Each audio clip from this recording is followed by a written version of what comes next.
Tuning, setting and repairing the Arms S300 and S310. The basic model we're going to use is the S310, but the S300 is very similar. Take care when using high pressure air. Degrease all parts before assembly. Clean out the internals if required, as the slightest bit of dirt will cause a leak. Warning: there is a legal limit of 12 foot-pounds for air rifles in the UK. It is illegal to tune or set an air rifle over this limit if you are in the UK. The limit for air pistols is 6 foot-pounds, which obviously don't apply to us using an air rifle. Watch through the video first before you attempt to dismantle the gun. If you feel it is too hard for you, then let a competent gunsmith do it for you. Remember, if pot is screwed out too much, then air can leak out of the exhaust valve. This is caused by the exhaust valve spring not having so much tension. This is made worse, especially when the internal air pressure drops and is not holding the valve shut. If you intend to change internal parts of the reservoir or look inside the reservoir, then make sure gun is completely empty of compressed air. Emptying the gun can be achieved by continuous firing until all air pressure has been removed. When the internal pressure gets low, then most will start to leak off anyway. No responsibility can be taken by the author for any work carried out. If you watch this video a few times, it will help you get the basic procedure. Needless to say that any work carried out by individuals will void any current guarantee. Here we have the differences between the S310 and the S300. Here you can see the S300 is a bit simpler on the top with the 6 Allen bolts the same, but without the magazine mechanism. We've got the Arms S310, which is the repeater version of the S300. We have to start by removing the 2 stock screws on the bottom. There's one at the back here, just in front of the trigger guard. Remove this one, and then the front one. Remove these screws fully. When you've removed these 2 screws, you can then pull the woodwork away from the mechanism. It's got this extra side plate on the side which holds the repeater mechanism. The magazine goes in the opposite side to this. So just remove these 3 screws.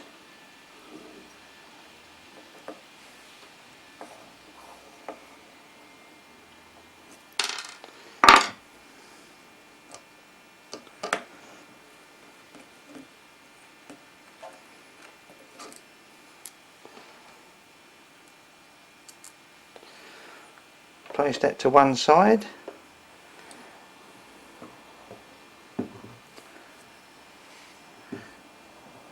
Here you've got the same receiver type that's held on with the 6 Allen screws.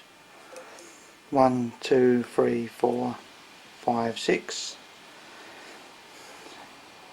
Still got the same transfer port blocking screw that goes in there, one on top of the other one. One's a locking screw. The second one is the one that opens the transfer port or shuts it off.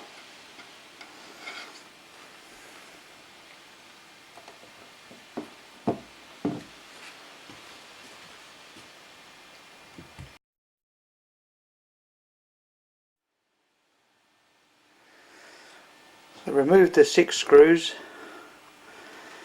Remove the 6 Allen screws on the top.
Make sure you use the correct fitting Allen key.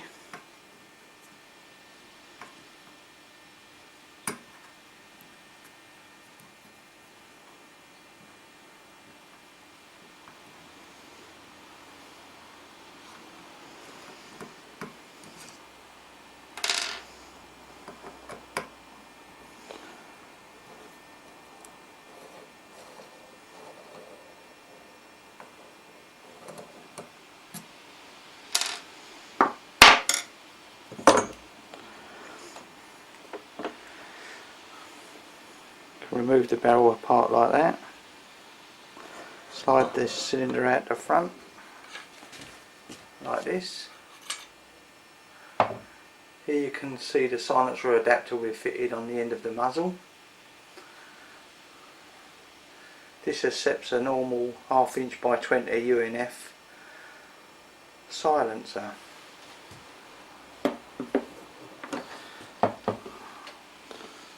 Don't lose the small O-ring that comes out from the top of the transfer port seal. And when you replace this, make sure this O-ring doesn't block off the transfer port or restrict it. If you look in the top of your gun, you'll probably see the blockage that the little grub screw is doing on the side. If you look in the top, you can see the hammer and hammer spring, and at the very front there you can see the exhaust valve. The exhaust valve is the top one. The one below it is the spring guide and hammer guide.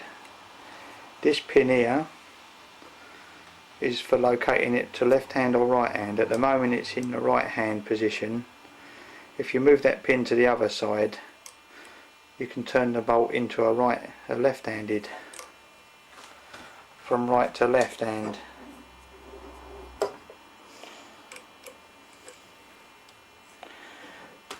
Remove the trigger guard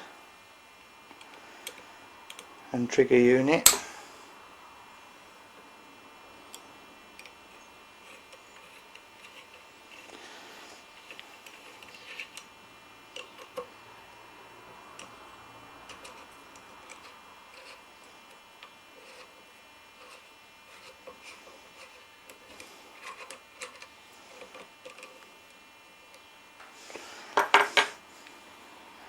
Don't lose your spring. Place it in the trigger guard.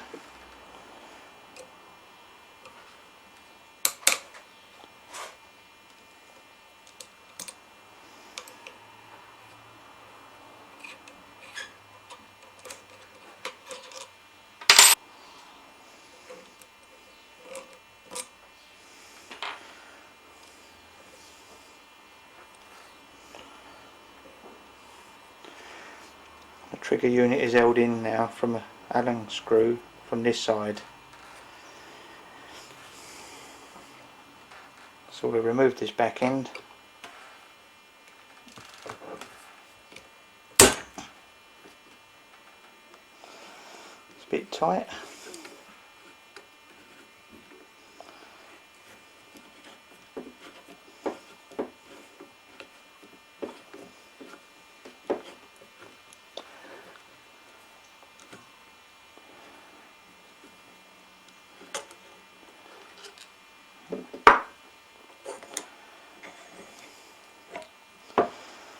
Here is the hammer guide and spring guide. Here is the hammer and spring. It's the exhaust valve.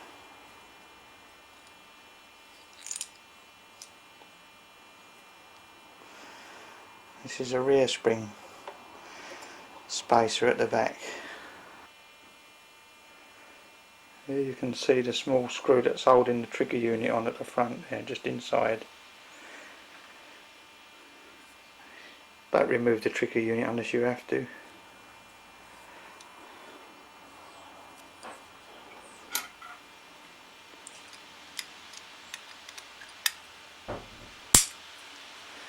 We'll just take it off in case you need to take it off at any time. Just the trigger unit. And use the small countersunk Allen screw that holds it on from inside.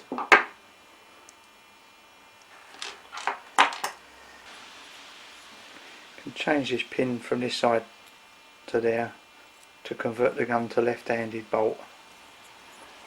If you're going to replace the exhaust valve, then make sure you fire the gun before you start stripping it down. Then test the gun to make sure there's no air in it. You should be able to push the hammer in, pushing the valve open. This proves that there's no air left in the gun. If there's air left in there, then obviously you won't be able to do this. You'd have to hit it like that to release the air if there's air pressure in there. Now that we've released all the air, we've got to undo this rear part from the reservoir.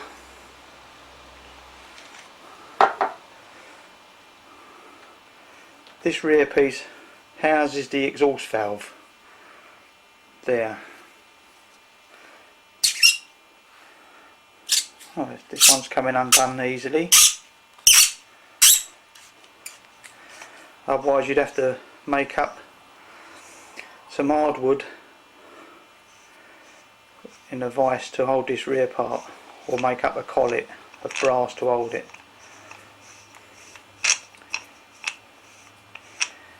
If it is really hard to undo, it's a sign that there's air left in the reservoir, so be very careful.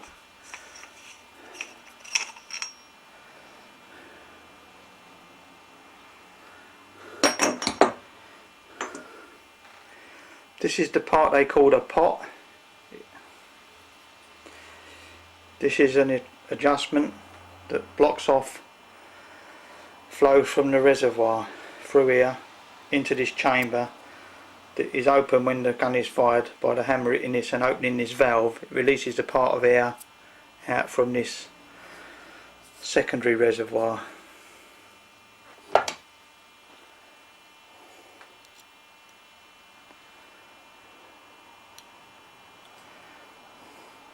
Before you remove this or alter it, check where the adjustment is before you make it any different, so you can always go back to that setting.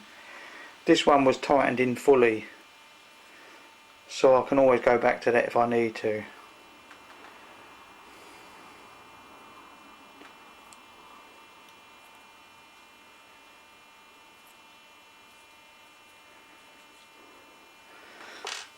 This pot also controls the tension that is on the exhaust valve. The more this is screwed in, the more spring tension there is against the exhaust valve, which is resisting the hammer pressure from knocking it open that way. Before you adjust the pot, there's a locking grub screw in this position here which you have to undo. Undo that. When you've released it, remove it. We'll remove it right out to show you what it looks like.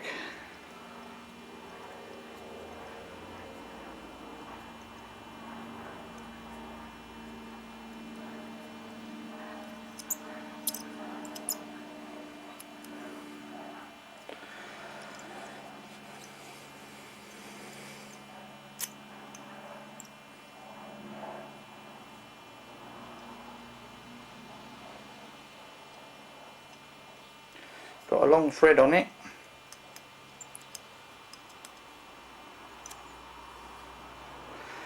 Here you can see the small locking grub screw that's come out of there. This locks the pot in position.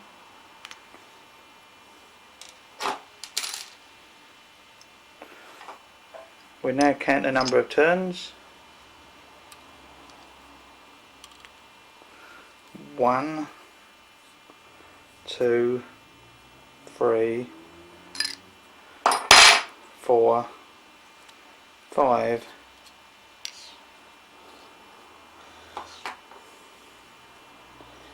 Here we have the exhaust valve.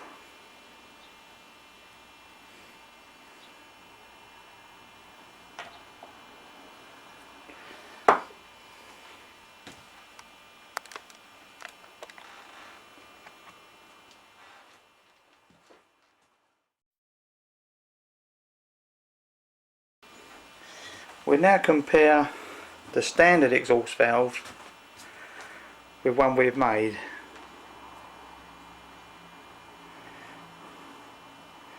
As you can see, ours is a little bit longer and it's got a little bit more removed from the back end here, so it doesn't bind up when it's fired. This is a travel limiter. This travel limiter is obviously a bit longer. This is the exhaust valve spring, and here is the pot.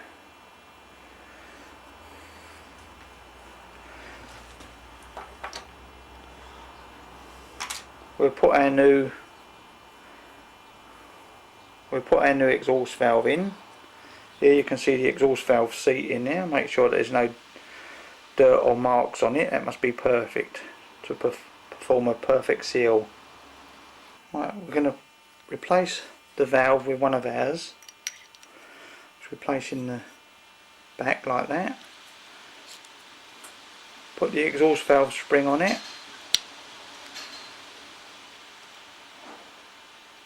Like that. And replace the pot.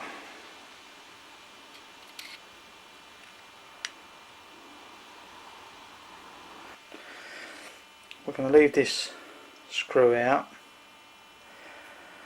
and try it with 4 turns in to see what it does.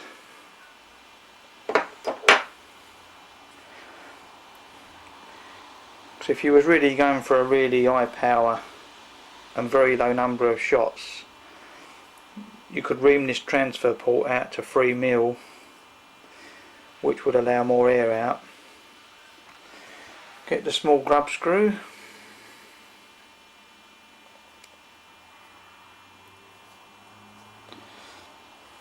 and place it in the locking position on the underside.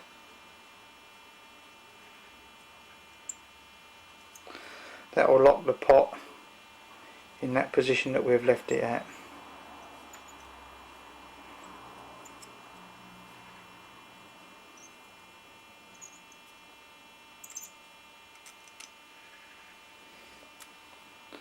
Then just nip it up.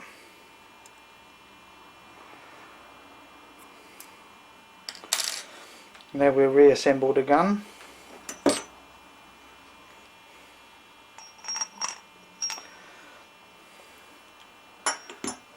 Just wipe and blow it with an airline first to make sure there's no dust on it. There seems to be some grub, some dirt and that in the cylinder reservoir, which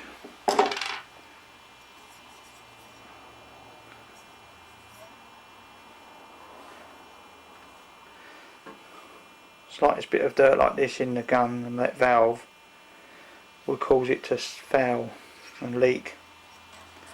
So I'm going to clean this cylinder out, this reservoir.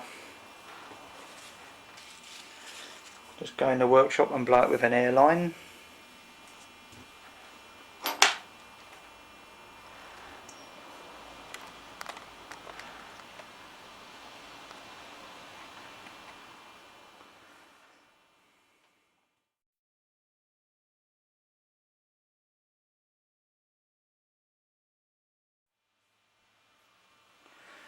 Now I've blown it out with an airline, we'll now fit it together just to try the setting what we've got it at now, see what it does.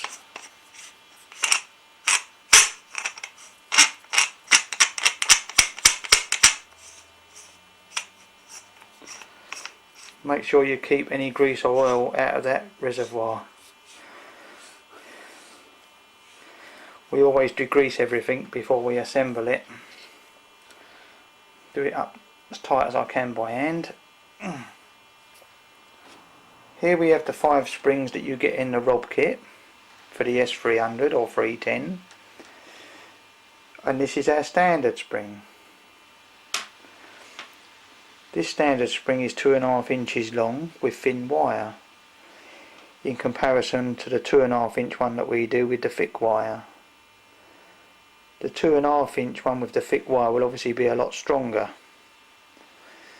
This one should be very much similar, the 2.5 inch one, and this 3 inch one will be in between this one and that one.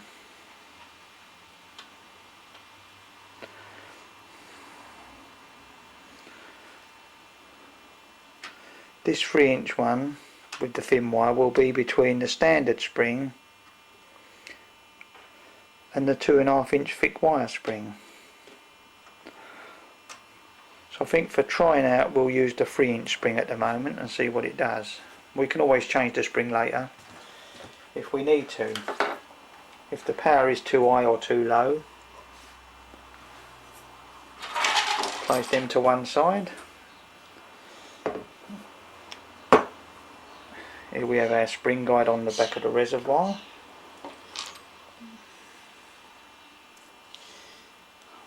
Place the hammer on the spring guide or hammer guide. The spring guide goes over the hammer.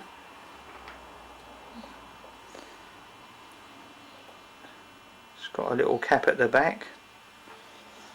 Right, before we fit the end, we've got to replace the trigger mechanism to the rear cap using this small countersunk Allen screw from in there. We place that in now. So before we start putting the back end on,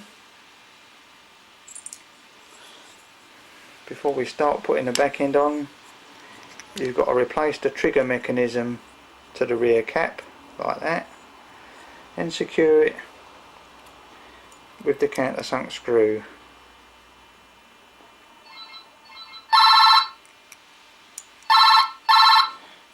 This phone don't stop ringing. Before you tighten that one up fully, replace the rear one that goes in there.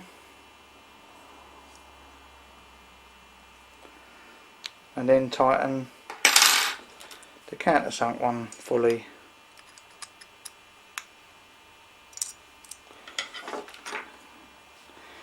Now we've secured the trigger unit to the back, we can replace it onto the hammer spring.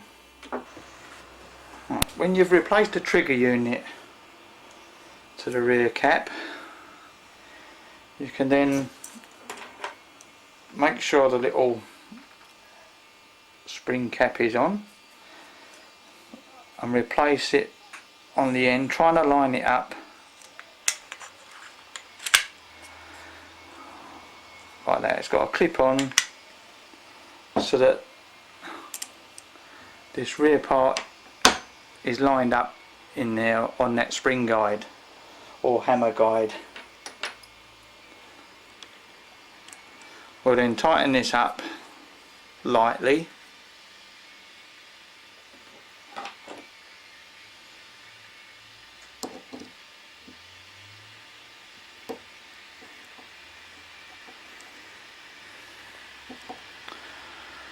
I'm just going to do it lightly so that I can then rotate it to line up the transfer port with the top of the reservoir. So I can line up the transfer port on the top and the trigger at the bottom. Here you can see the transfer port. We can now rotate it so it's dead in line with the transfer port on the top and the trigger at the bottom. Then lock it, hold it with one hand when you've got it right, and then nip it up with the other, making sure it's still in line. I found it best to look from the muzzle end to the back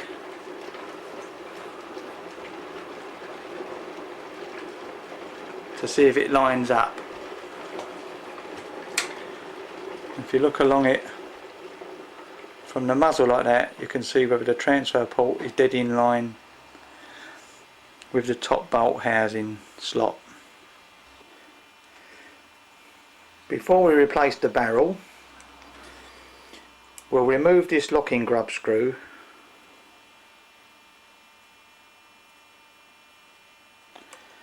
and then undo the transfer port blocking grub screw. When you've undone this a few turns, you can then look in the top and make sure you've got a nice clear hole. You can screw it back so it just partially comes in and then back it off to the right adjustment. I'll just see it coming through now. I'll back it off so it's clear. Then replace the small locking grub screw.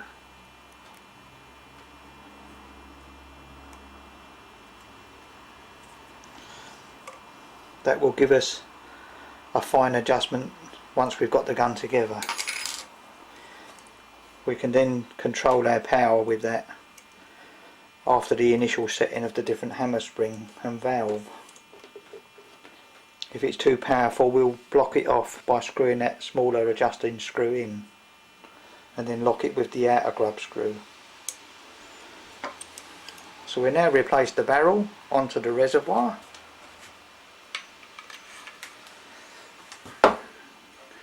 Get it to that position there. We'll now replace our O-ring on the top,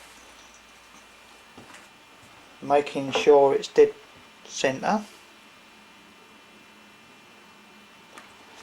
Get it dead centre, then just lower the top half down. Look through the top, make sure the holes have lined up, and start replacing the 6 Allen screws. Just start them off. When you've got it started, get the next one at the back.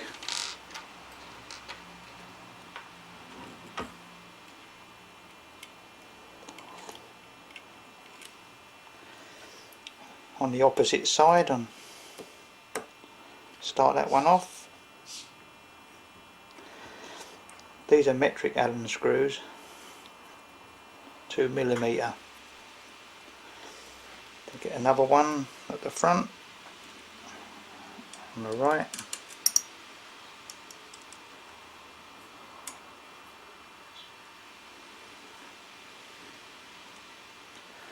Once that's started, get the rear one in the back.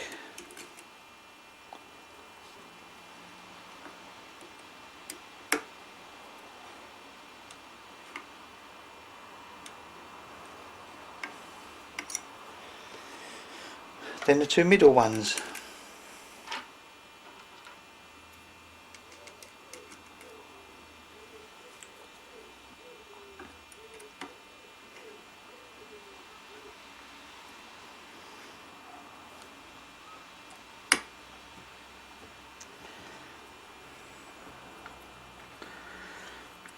I'll just tighten these up a little at a time till they're all fully home.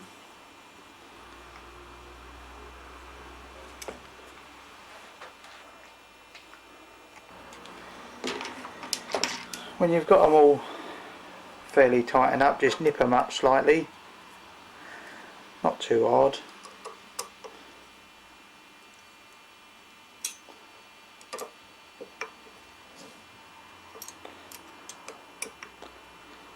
Do not over tighten.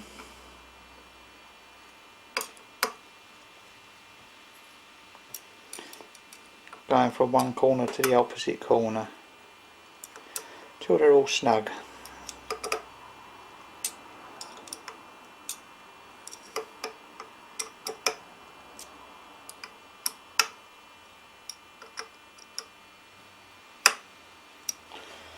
That's it. When we replace our trigger guard, don't forget the small spring that goes in the front there.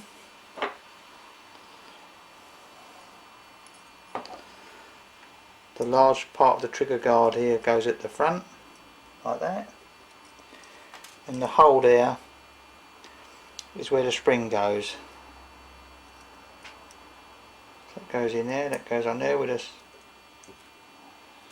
spring going in that hole. And replace the screws. Large one in the front, small one in the rear.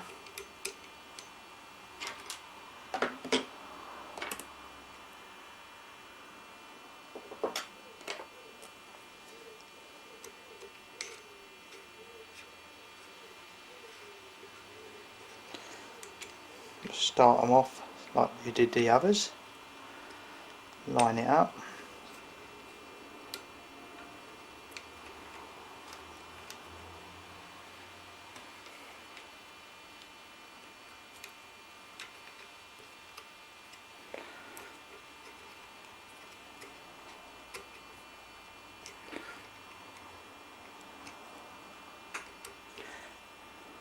Just nip them up, not too hard again.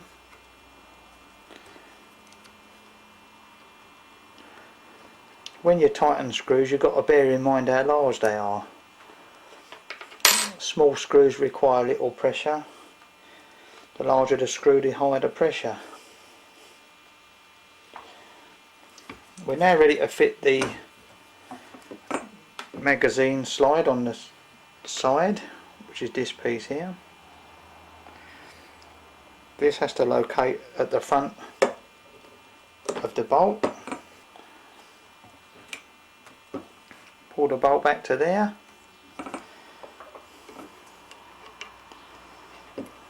Place the pin in this slot here with the bolt pulled back so it can operate in that groove.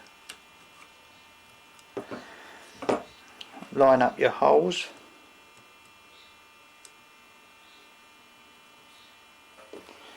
Get the back one started first, and then the front one.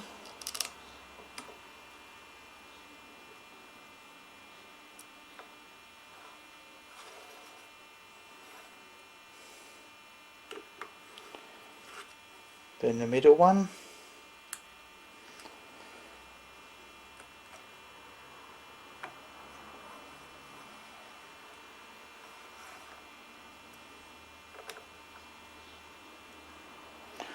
Just nip them up.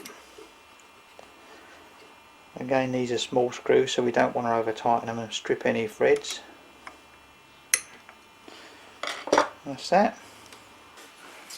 We now check that the magazine works properly. Pull the bolt all the way back, all the way forward. Make sure the magazine index is one full pellet turn.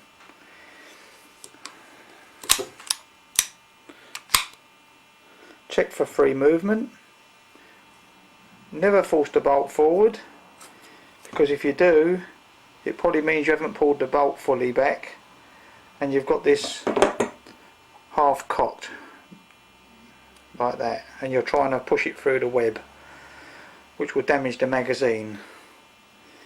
Also, when you're replacing the magazine, always make sure that you've got a clear hole for the bolt to go through. So with the bolt fully back, replace the mag, pull the bolt back and forward, checking that it works fully. That seems okay. So we now place the gun back in the stock for testing on the chronograph. We want to set this one so it's not over 12 foot-pounds. So we'll do our final adjustment with the blocking screw. Here we have the stock. Offer the gun up to the stock. Place it in, ensuring that this is lining up with the hole underneath and at the back.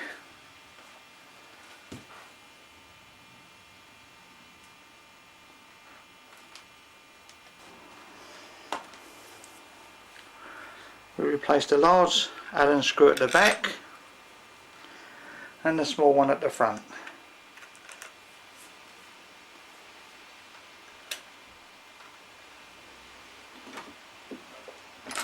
These are 4mm. Start that one off, then the back one.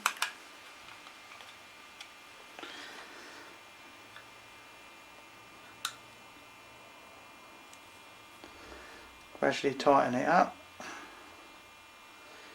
Usually do the back one first, but don't do it fully till you've got the front one in a fair way.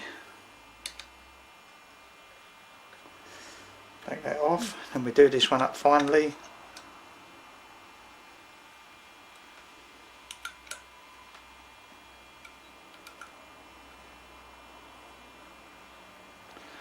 Just nip that up, then the front one.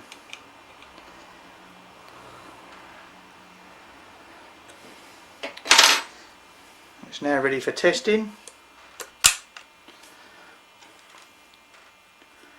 Check that the magazine works and indexes fully.